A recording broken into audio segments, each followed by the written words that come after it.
So it's my pleasure to welcome Reuben Derrick from New Zealand.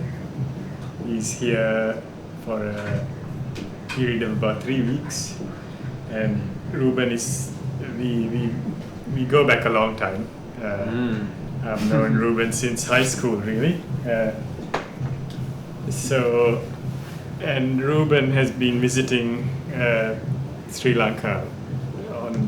He's visited several occasions. You were first here 15 years ago? At least, I think it was 2009. Yeah. That first Baliphonics. That's right, yeah. Yeah. And yeah, the Baliphonics project, Reuben goes back way to the beginning of that project. I think we have a different, Baliphonics is featured in a separate session in this Here series. But when Reuben first came here, we were here for 1 month, and we went to see a bunch of rituals. Yeah, it was such a new experience. First time in kind of the tropics. Yes, all of those things together. Yeah.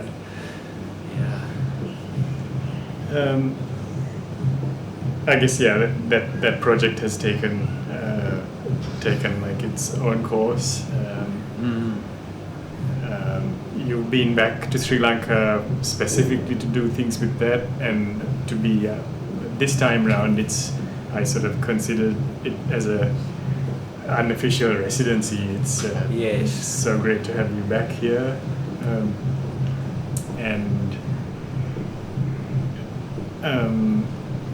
maybe let's talk a little bit about the sort of work you're doing as part of the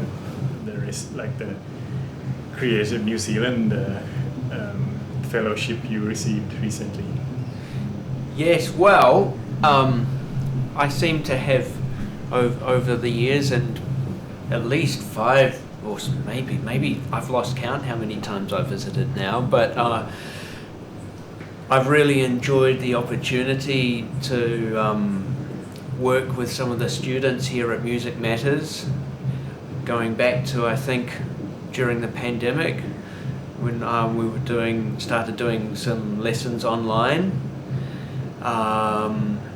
So it's really, it's the last few days we've been quite focused on spending time here at Musicmatters. We've been rehearsing and having some really wonderful conversations about music and being a musician.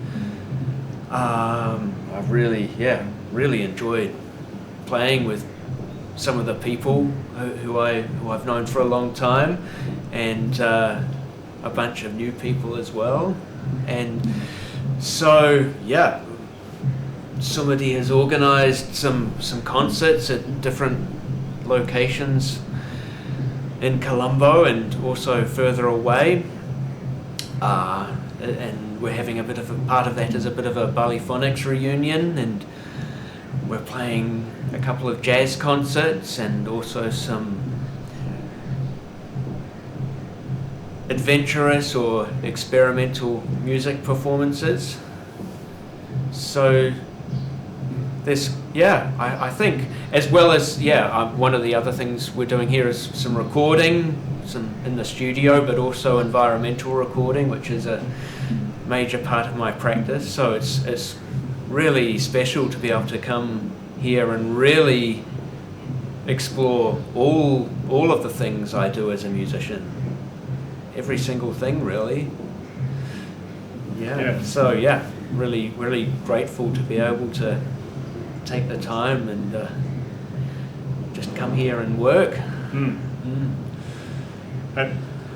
You've been coming since the first time you came here. I think these guys, I guess the online teaching started with Pasindu and Naveen because of this more recent initiative that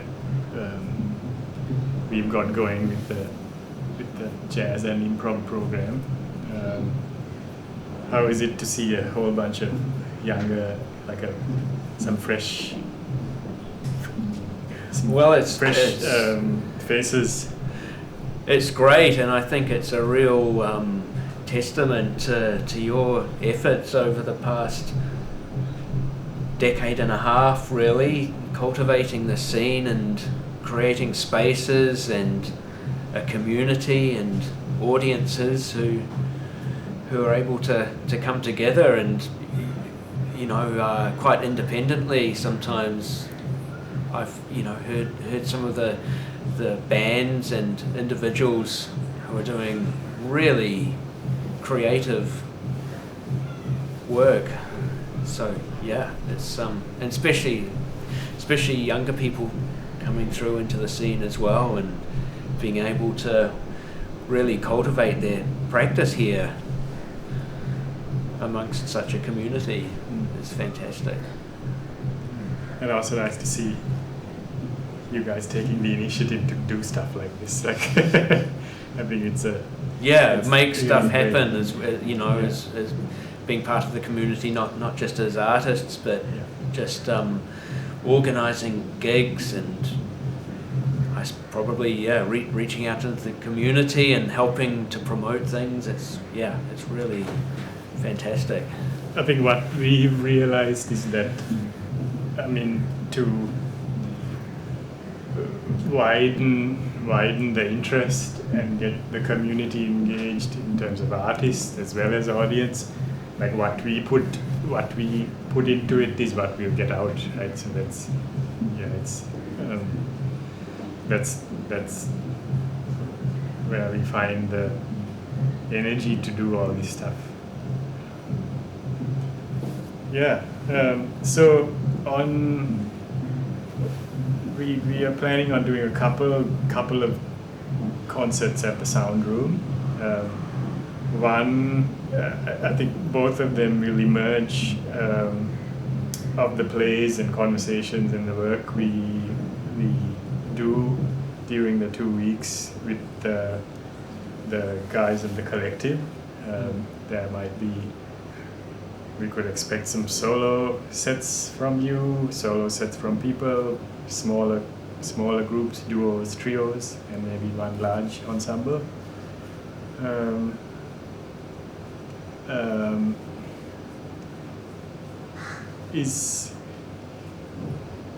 Is there the cool thing is that we don't yet know what's going to come out of it. It's more like I guess we could say that as a kind of a, am I right to say it would be like a showcase of the processes that we kind of explore during? Yes, I think so. I mean, we discuss ideas and explore them in a creative way, and I think if we find something that feels compelling and works for everybody, then we can maybe recreate that idea or explore it further in a concert situation. So which is always very exciting. Having an audience brings a whole lot more energy and focus to the performance. So that's very exciting to be able to do that.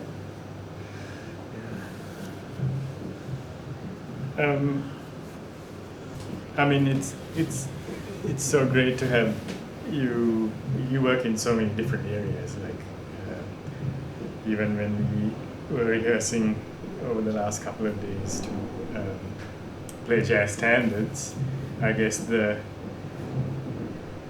kind of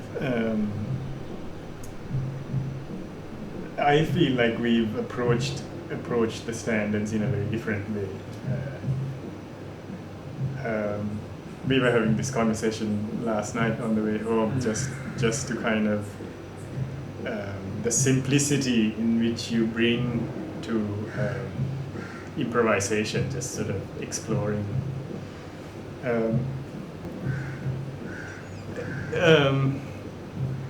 ideas, and it's not really overly complicating things. Really learning tunes by ear. Maybe it would be nice to hear you sort of share a little bit about that. Just a bit about how you approach teaching with Chalindu and Naveen. Oh, okay. Yeah. Yes. Well, I mean, I think learning jazz repertoire I think it's pretty challenging, really. I mean, I've been trying to play jazz now for a long time, nearly 30 years, most of my life, and I still find it really challenging sometimes, and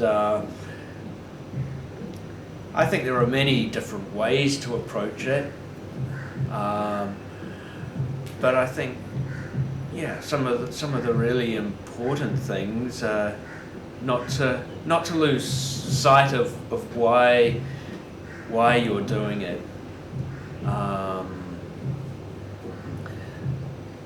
I think in any learning environment, you're given a huge amount of information to do with your instrument, to do with the repertoire, music theory, improvisation, and it can take a long time sometimes to make sense of all these things and pull them together in a way where they support each other. And there's multiple lifetimes of stuff to work on, really. And sometimes I think learning to play a specific tune, it's important to figure out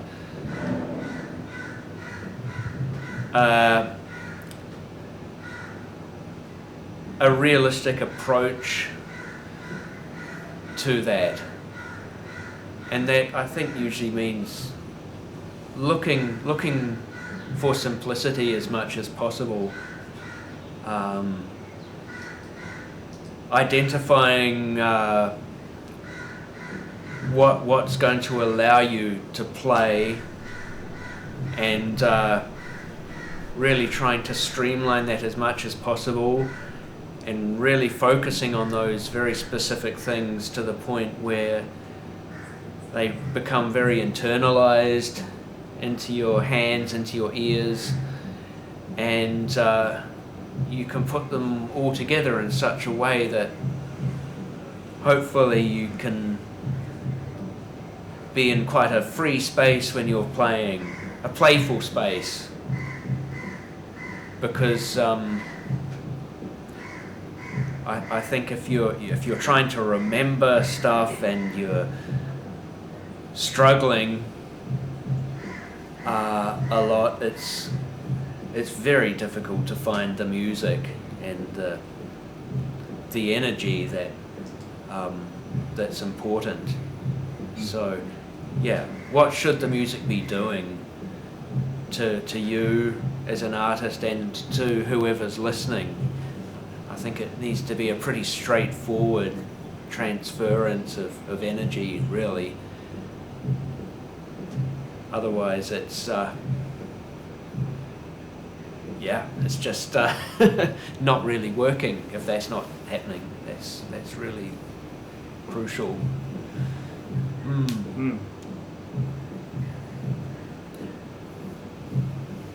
Yeah, we could spend a long time getting into these ideas, and I probably find it a little bit difficult to just summarize my thoughts quickly, but which is why it's wonderful having these really interesting conversations with students like Chalindu and Naveen, and as well as other established artists working here.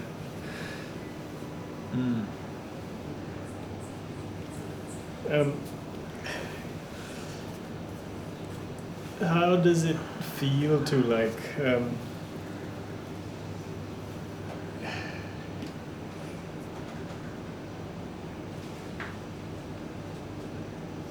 like sort of transfer some of this knowledge. Like for example, Pasindu wouldn't have been able to kind of.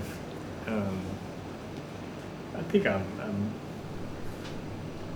think I can kind of say that I don't think Pasindu would be playing the way he's now if he didn't really kind of get the interaction that he did with you over the last 2 or 3 years.